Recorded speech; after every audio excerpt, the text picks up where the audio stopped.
Mark సువార్త 4వ అధ్యాయము. ఆయన సముద్ర తీరమున మరలా బోధింపనారంభింపగా బహుజనులు ఆయన యొద్దకు కూడి వచ్చి ఉన్నందున ఆయన సముద్రంలో ఒక దోణి ఎక్కి కూర్చుండెను. జనులందరూ సముద్ర తీరమున నేల మీద ఉండిరి. ఆయన ఉపమాన రీతిగా చాలా సంగతులు వారికి బోధించుచు తన బోధలో వారితో ఇట్లెను. వినుడి, ఇదిగో విత్తువాడు విత్తుటకు బయలువెళ్ళెను. వాడు విత్తుచుండగా కొన్ని విత్తనములు త్రోవ పక్కన పడెను. పక్షులు వచ్చి వాటిని మింగివేసెను. కొన్ని చాలా మన్ను లేని రాతి నేలను పడెను. అక్కడ మన్ను లోతుగా ఉండనందున అవి వెంటనే మొలిచిన గాని సూర్యుడు ఉదయింపగానే అవి మాడి వేరు లేనందున ఎండిపోయెను. కొన్ని ముండ్ల పొదల్లో పడెను.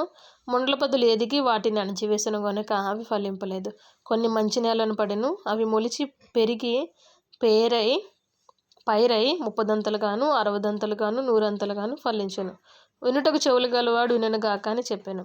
ఆయన ఒంటరిగా ఉన్నప్పుడు 12 మంది శిష్యులతో కూడా ఆయన చుట్టూ ఉండిన వారు ఆ ఉపమానమును గూర్చి ఆయనను అడిగిరి. అందుకైన దేవుని రాజ్య మర్మము తెలుసుకొనుట మీకు అనుగ్రహింపబడి ఉన్నది గాని వెలుపలి నుండి వారు ఒకవేళ దేవుని వైపు తిరిగి పాపక్షమాపణ పొందుదరని వారు చూచుటకైతే చూచియు కనుగొనకయు వినుటకైతే వినియు గ్రహింపకి ఉండుటకును అన్నీ ఉపమాన రీతిగా వారికి బోధింపబడుచున్నదని వారితో చెప్పెను.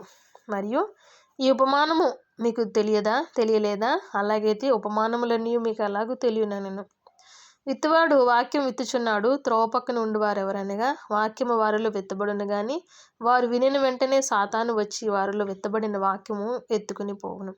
అటువలే రాతి నేలను విత్తబడిన వారెవరనగా వాక్యం విని సంతోషంగా అంగీకరించువారు.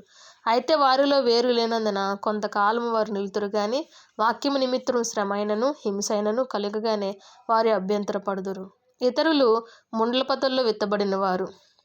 వీరు వాక్యం విందురు గాని ఐహిక విచారములను ధనమోసమును మరి ఇతరమైన అపేక్షలను లోపల చొచ్చి వాక్యమును అణిచివేయుట వలన అది నిష్ఫలమగును.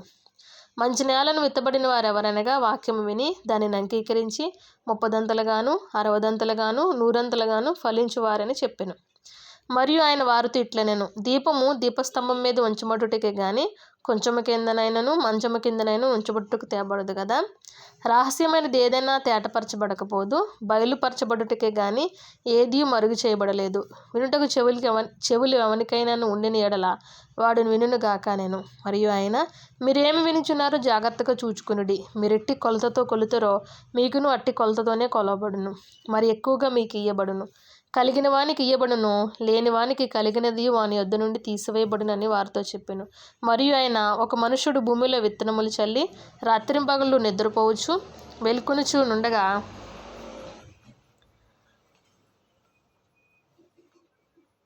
వానికి తెలియని రీతిగా ఆ విత్తనము మొలిచి పెరిగినట్లే దేవుని రాజ్యం ఉన్నది. భూమి మొదట మొలకను, తరువాత వెన్నును, అటు తరువాత వెన్నులో ముదురు గింజను తనంతట తానే పుట్టించును. పంట పండినప్పుడు కోతకాలం వచ్చినదని సేద్యగాడు వెంటనే కొడవలు పెట్టి కోయినని చెప్పెను. మరియు ఆయన ఇట్లనెను. దేవుని రాజ్యమును ఎట్లు పోల్చెదము? ఏ ఉపమానముతో దానిని ఉపమించెదము?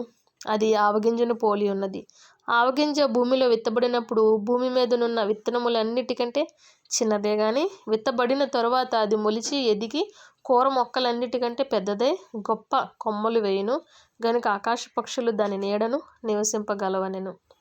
వారికి వినుటకు శక్తి కలిగిన కొలది ఇలాంటి అనేకమైన ఉపమానములు చెప్పి ఆయన వారికి వాక్యం బోధించును. ఉపమానం లేక వారికి బోధింపలేదు గాని ఒంటరిగా ఉన్నప్పుడు తన శిష్యులకు అన్నిటినీ విశదపరచెను. ఆ దినమే సాయంకాలం అయినప్పుడు ఆయన అద్దరికి పోవుదుమని వారితో చెప్పగా వారు జనులను పంపివేసి ఆయనను ఉన్నపాటున చిన్న దోణిలో తీసుకుని పోయిరి. ఆయన వెంబడి మరికొన్ని దోణిలు వచ్చెను. అప్పుడు పెద్ద తుఫాను రేగి ఆయన ఉన్న దోణి మీద అలలు కొట్టినందున దోణి నిండిపోయెను. ఆయన దోణి అమరమున తలగడ మీద తలవాల్చుకుని నిద్రించుచుండెను. వారు ఆయనను లేపి, బోధకుడా, మేము నశించిపోవుచున్నాము, నీకు చింత లేదా అని ఆయనతో అనిరి.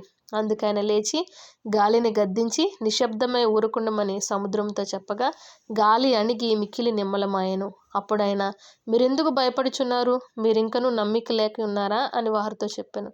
వారు మిక్కిలి భయపడి ఈయనెవరో గాలియు సముద్రమును ఈయనకి లోబడుచున్నవని ఒకనితో ఒకడు చెప్పుకొనిరి. ఆమేన్.